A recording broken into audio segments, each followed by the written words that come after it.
Olá, meus queridos, voltamos com a segunda aula de hoje, do Catecismo da Igreja Católica, o 10º mandamento: não cobiçarás coisa alguma que pertence a teu próximo. Êxodo capítulo 20, versículos 17. Estamos no segundo inciso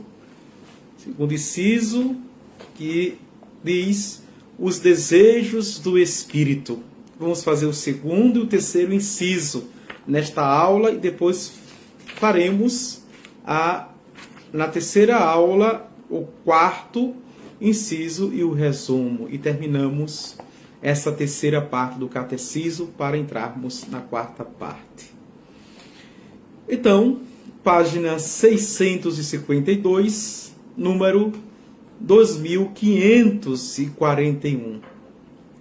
A economia da lei e da graça desvia o coração dos homens da ambição e da inveja e o inicia no desejo do sumo bem.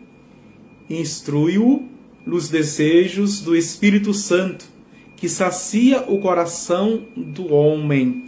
Nós que somos gentes em busca de algo mais. Somente a terceira pessoa da Santíssima Trindade é que sacia os nossos desejos, as nossas vontades, esta sede e esta fome do infinito, viu? Do infinito, do eterno. Nada aqui no perecível, no finito, no mundo vai saciar a nossa sede. Veja, matar as nossas vontades, os nossos desejos. Não. É o que este número diz. Veja o que ele continua dizendo. O Deus das promessas desde sempre advertiu o homem contra a sedução daquilo que, desde as origens, parece como bom ao apetite, agradável aos olhos, desejável para adquirir ciência. Gênesis, capítulo 3, versículo 6. Desde o início o Senhor nos alerta, né? O nosso Deus é um Deus que não se engana e não engana ninguém. Quando enviou o seu Filho Jesus, né, ele nos alertou e nos preveniu, né, de todos estes fascínios, esses encantos, né, essas atrações, estas novidades.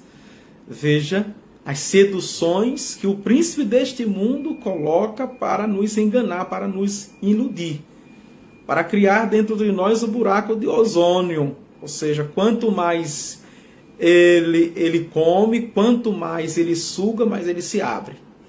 Essa sede incontrolável, essa fome incontrolável que está dentro de nós. Somente Deus pode nos saciar. Vamos para o número 2542. A lei confiada a Israel jamais bastou para justificar aqueles que lhe eram sujeitos. Antes, tornou-se mesmo o instrumento da cobiça. Vejam aqui, não é? Romanos capítulo 7, versículo 7. A inadequação entre o querer e o fazer. Romanos 7, 15. Indica o conflito entre a lei de Deus, que é a lei da razão, e outra lei, que me acorrenta a lei do pecado que existe em meus membros. Romanos capítulo 7, versículo 23. Esse apóstolo, o apóstolo Paulo, que escreveu, né, a carta aos Romanos, vai dizer que a carne e o espírito, eles se confrontiam, não é? Eles estão em conflito dentre nós. A verdadeira guerra, rivalidade entre nós. Os desejos da carne, os desejos, né, do Espírito Santo. E que ele diz que são três homens. Ele vê o homem psíquico, o homem racional, não é? O homem pensante, não é? O homo sapiens. Mas ele vê também o O homem, veja, carnal, saxe, não é? Instintivo dentro de nós, sensível dos desejos, das paixões, dos vícios, não é? Mas também tem o homem espiritual, não é? O pneuma, não é? O da alma, veja, o da mar, dentro de nós, que é o Zoé, o homem, né, espiritual, que deve estar aberto e que é base para controlar o homem psíquico e o homem físico, o homem instintivo. É possível? É. Se não, tudo que a igreja prega, não é, todas as formas de consagração, não é, seria uma balela, seria uma grande invenção, uma hipocrisia da igreja. É possível. E tem pessoas que escolheram o estado, não é, laical, estado de vida de solteiro e que vive com sobriedade, que vive com serenidade, vive com muito equilíbrio as paixões, os desejos, né, controlando, equilibradas.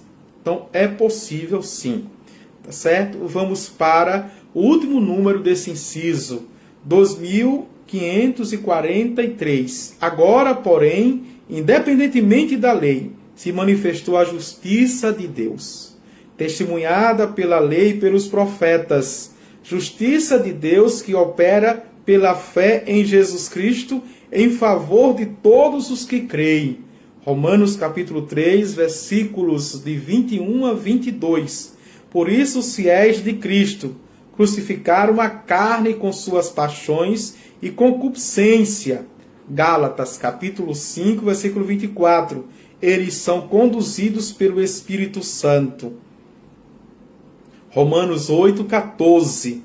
E segue os desejos do Espírito. Romanos 8, 27. Vejam? Então, os que estão em Cristo, nova criatura, não é? São. Ou novas criaturas, veja, renasce em Cristo.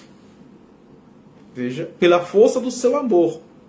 Então, a justiça de Deus é Jesus Cristo, que veio justificar todas as coisas pela doação por sua morte, não é? E sendo essa justiça aqui nesse tempo, ele é misericórdia. Ele é misericórdia, porque ele nos acolhe. Não nos acolhe para amassagear o nosso ego, para dizer, tudo bem, você pecou, fique no pecado. Não. Ele nos acolhe e diz como aquela mulher, né? Vá em paz e não peques mais. Tá certo? Mas nós vivemos no tempo da misericórdia, no tempo da compaixão. Nós vivemos no tempo da piedade, no tempo do acolhimento, como o pai acolhe o filho pródigo. Veja. Mas na segunda vinda de nosso Senhor Jesus Cristo é o tempo da justiça pura, nua e crua. Não haverá mais misericórdia, porque ele vem como justiça, porque ele vem para julgar. Tá certo? E o apóstolo Tiago diz que nós seremos julgados pelas nossas obras. E em todas as dimensões. Tá certo? Em todas as situações, as nossas obras. As obras que nós fazemos boas, as obras que nós fazemos mais. As obras que nós fazemos por agir e as obras que nós deixamos de fazer por não agir. Não é? A doutrina da igreja diz que nós, no ato penitencial da Santa Missa, o confitió, o confesso, nós batemos no peito e dizemos, por minha culpa, minha tão grande culpa. Porque pecamos por pensamentos, palavras, atos e omissões. Então, sede sóbrio e vigilantes. O diabo está ao vosso redor, rugindo, doido para vos devorar. Vigiai e orai, pede o Senhor. Vamos para o terceiro inciso, e esse terceiro inciso tem mais, 4 números. E aqui a gente, termina a aula, essa segunda aula, para começar a terceira aula. Breves, mais ou menos de 20 minutos, as aulas breves. E a gente termina essa terceira parte, tá certo? Talvez eu já inicie a quarta parte à noite. Vamos ver, se tiver tempo, né? Se for tranquilo. Se não, só amanhã, se Deus quiser. O terceiro inciso tem como tema a pobreza de coração. A pobreza de coração, que está no número, a partir do número 2544. O texto: Jesus ordena a seus discípulos que o preferiram a tudo e a todos, e lhes propõe que renuncie a todos os bens. Vejam só, Lucas 14:33. Por causa dele e do Evangelho. Marcos capítulo 8, versículo 35. Vejam como o catecismo é fundamentado nas Sagradas Escrituras. Né? Quem lê o catecismo, lê também as Sagradas Escrituras. Vai conferindo. Não é? Vai conferindo. Agora, quem lê a Sagrada Escritura nem sempre lê o catecismo da Igreja Católica. Atenção. Pouco antes de sua paixão, deu-lhes como exemplo a pobre viúva de Jerusalém, que de sua indigência deu tudo o que possuía para viver. Aqui é Lucas capítulo 21, versículo 4. O preceito do despreendimento das riquezas é obrigatório para se entrar no reino dos céus. E aqui fecha esse número, né? Veja. A pobreza do coração é também uma pobreza material. E nessa frase aqui é um resumo de todo o número que vem sendo fundamentado nas Sagradas Escrituras. Veja, o preceito do despreendimento das riquezas é obrigatório para se entrar no reino dos céus. Para quem quer ser verdadeiramente discípulos do Senhor. Agora, tome como critério todo tipo de riqueza, viu? Todo tipo de riqueza, não é? Exceto a riqueza espiritual, a riqueza da fé, a riqueza da saúde, veja, a riqueza dos dons, a riqueza dos carismas, a riqueza das virtudes. Essa riqueza eu tenho que ter, tenho que crescer. Agora, eu não posso me fundamentar para ter o reino de Deus nas riquezas do mundo. Eu tenho que fundamentar nas riquezas de Deus, que Deus tem para mim. Não é? Então, ser pobre e ser miserável, não. Mas ser digno diante de Deus como filho de Deus. Tá certo? E outra coisa, não apegar o coração nessas coisas que passam. Vão passando. Quem permanece é Deus. Vamos para o número 2545. Todos os fiéis de Cristo devem dirigir retamente seus afetos, para que, por causa do uso das coisas mundanas, por causa do apego às riquezas, contra o espírito da pobreza evangélica, não sejam impedidos de tender à perfeição da caridade. Vejam só, não é? Que não seja tendido. Isso que diz a Lumen Gentium, que é a Constituição Dogmática do Concílio Vaticano II, capítulo 42. É justamente este número 42 que diz que todo batizado é obrigado a ser santo. Atenção aqui. Muitos falam do Concílio Vaticano II. Você que me acompanha, não fale do Concílio Vaticano II sem conhecer. Leia o Concílio Vaticano II para depois falar, para tecer as suas críticas. E percebam que a maioria que critica o Concílio Vaticano II o critica injustamente, porque não leu o documento, não é? As 4 constituições, as declarações, os decretos, que são fantásticos, que tem de teologias, não é? E para falar que o Catecismo da Igreja Católica é uma síntese do Concílio Vaticano II. Tá certo? Então, é preciso ter propriedade, até mesmo para criticar, não é? E se eu falo de uma coisa de ouvir falar, eu estou emprenhando pelos ouvidos, certo?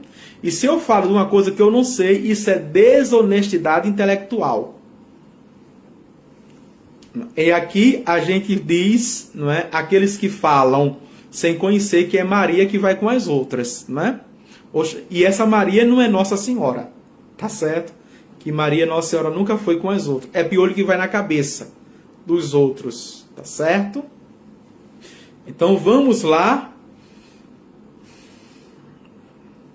2546. É isso? Bem-aventurados pobres em espírito.